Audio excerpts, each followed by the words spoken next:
Good evening, I'm Keisha Butts with a CTV News Update. The county is still in election mode. Bipartisan teams were busy this morning opening and scanning ballots received before and on Election Day. The Prince George's County Board of Elections says it counted an estimated 180,000 mail-in ballots from October 13th through the 30th. However, it still has an additional 80,000 to go. Elections Administrator Alicia Alexander says everything is going smoothly so far, but they're still contacting some voters about ballot signatures.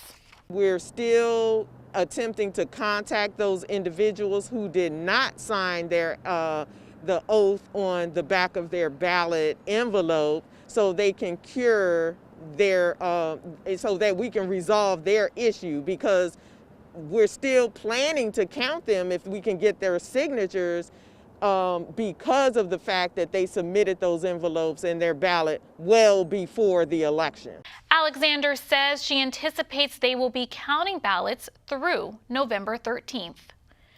2 days out and we're still waiting on pins and needles to learn who will occupy the White House. Former Vice President Joe Biden is holding on to his lead in electoral votes. Meantime, President Trump is claiming election fraud. With several key states still counting votes, the Trump campaign has launched legal efforts to stop the vote count in swing states like Pennsylvania. Trump is also calling for a recount in Wisconsin, where Biden has been declared the winner. The Trump campaign is also challenging the handling of ballots in Georgia, a state where he leads Biden by a narrow margin. An announcement on the winner in the Keystone State, which has 20 electoral votes, could come as early as today. The U.S. Postal Service did not comply with a last-minute court order to deploy inspectors to sweep facilities for undelivered ballots. D.C. federal judge Emmett Sullivan said, quote, "Someone may have a price to pay for that." Sullivan suggested he might seek testimony from Postmaster General Louis DEJOY for ignoring his order and not informing him until after the fact. The Postal Service has come under scrutiny for slow delivery times since DEJOY, a prominent Republican donor, was installed to lead the agency earlier this year. For the second consecutive day, new COVID cases surpassed the 1,000 mark in Maryland. Nearly 1,200 cases were reported today by the state health department. The state's total is now close to 150,000. Meantime, 10 COVID deaths were reported today. Coronavirus cases are surging across the state, and one local jurisdiction is calling for tougher restrictions again. Montgomery County Executive Mark Elrich is proposing to cut restaurant and retail capacity from 50% to 25%. Also, restaurants would be required to keep a list of patrons served to help with contact tracing. Meantime, Governor Larry Hogan is slated to make a COVID announcement later today. Public schools in Anne Arundel County were supposed to open for hybrid learning later this month, but the county's Board of Education has pushed that back to the second semester in February. Officials cite an increase in the 7-day average coronavirus case count. Anne Arundel saw its highest 7-day average since the pandemic began, with 15 new cases per 100,000. Officials say the February date depends on the county's health metrics at the time. Need to let off some steam? You can now work out at the Sports and Learning Center's Fitness Center. It reopened today. You will need to register up to 24 hours in advance. You'll also be required to wear a mask, and you will need to get your temperature checked before entering the facility. There are also new safety precautions in place due to COVID-19. For the lower level, we have 20 participants that are able to take advantage of reservations. For the cardio side upstairs, we have 30 participants that can take advantage of that.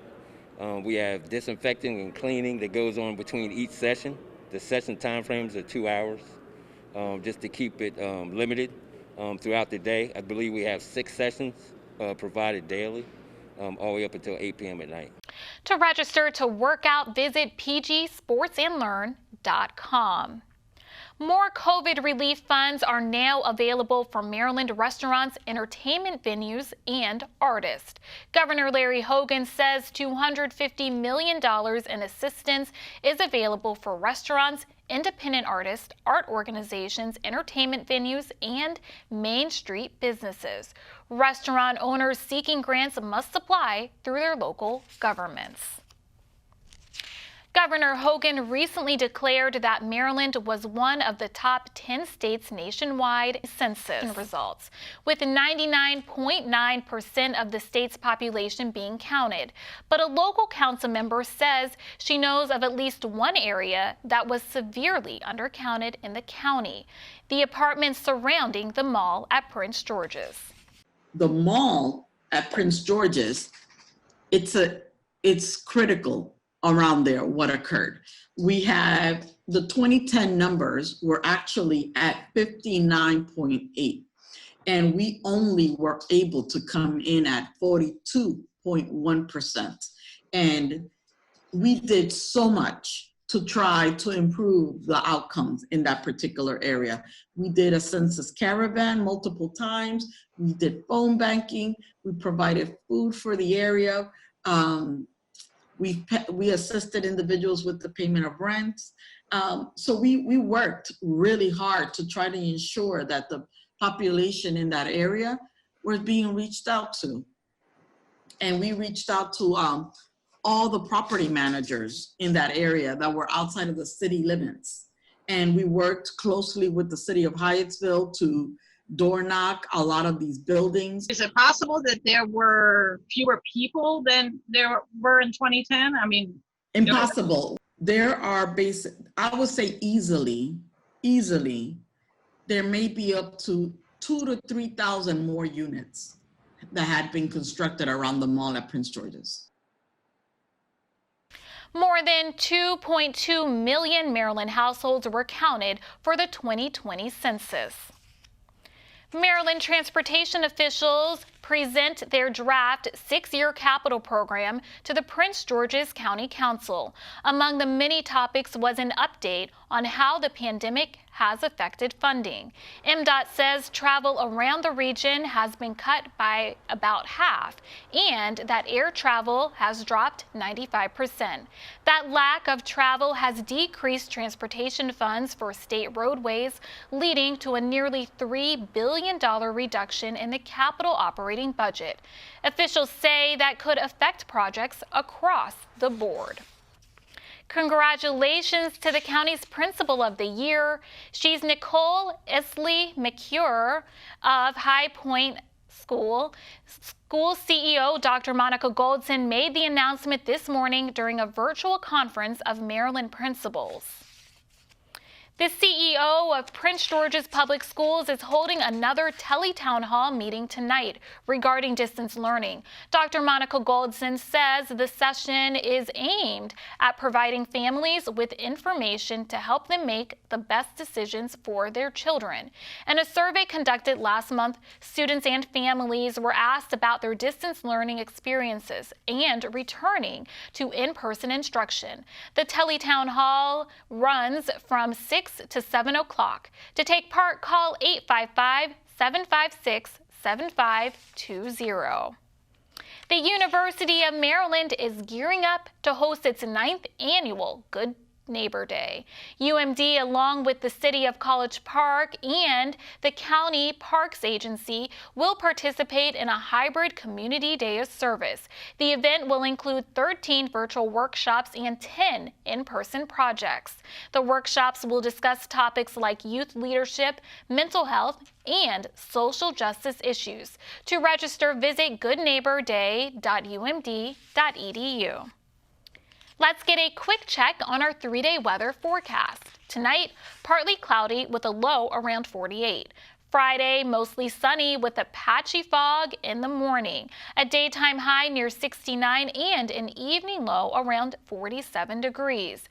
Saturday and Sunday, sunny and warm with a high near 70 and a low around 50. And now for the community calendar. As flu season approaches, make sure you and your loved ones are prepared. Bowie Senior Center is hosting free drive-through flu shot clinics November 7th and 13th from 10 in the morning until 2 p.m. Vaccines will be provided on a first-come, first-served basis for adults and children 3 and older. This is a drive-through event only. No walk-ups and masks are required. For questions, call 301-809-2300. And that wraps up our CTV News update. Join us again tomorrow at 4:30. Have a good night. For the latest information on COVID-19 in Maryland, visit the State Health Department website. That's health.maryland.gov. Again, health.maryland.gov. Click the link to the COVID-19 information portal. There you'll find all the latest information about coronavirus. You'll find daily updates on cases and fatalities. Answers to questions about testing and the governor's stay-at-home order are available as well. For specific information about Prince George's, visit princegeorgescountymd.gov. That's princegeorgescountymd.gov. The site offers information about local services for residents and businesses. There's a link for COVID-19 relief donations. Also, food pantry locations are listed. And if you have any questions, call the county COVID-19 hotline at 301-883-6627. That's 301-883-6627.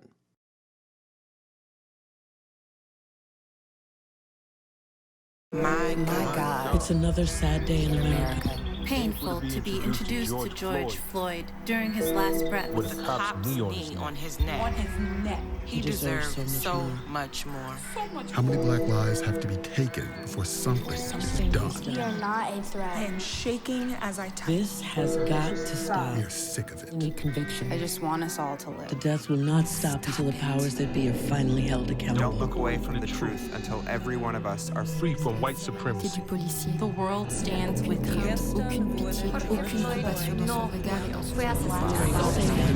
Criminalizing and killing of black and brown bodies is not new. It's as old as America. It's just getting filmed more. Do you know what it feels like to be hunted? To have a new hashtag for a dead black person every single day? How does one plan a life if they aren't sure they will have a life to plan? Tarisha Armstrong, Deborah Dan, Nina Pop, Stephen Clark, Megan, Nia Wilson, Keisha Mike, Christopher George Floyd. His name was George Floyd. Say his name. Say his name. George Floyd. Say his name. Say their names. Once again and always, we fight for justice. Black Lives Matter. Black Lives Matter. Rest in power, beautiful. Go to blacklivesmatter.com. Children are spending more time at home.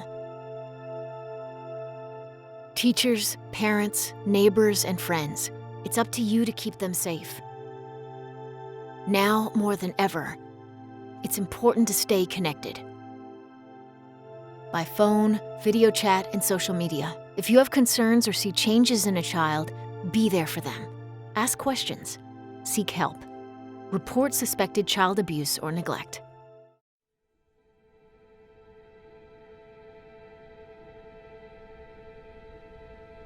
I am what child hunger looks like in America. I am a 9-year-old boy who hopes a friend invites me to a sleepover so I can have dinner. I am a 15-year-old girl who goes for walks during lunch so my friends won't know I don't have anything to eat. I am a 13-year-old boy who gets into fights at school just because I'm hungry. I was created by artificial intelligence from faces of the 1 in 7 American children who struggle with hunger. Kids you pass by every day but never knew they were hungry.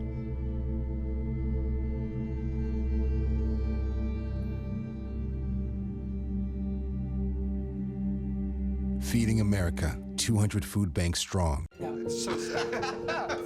It's not.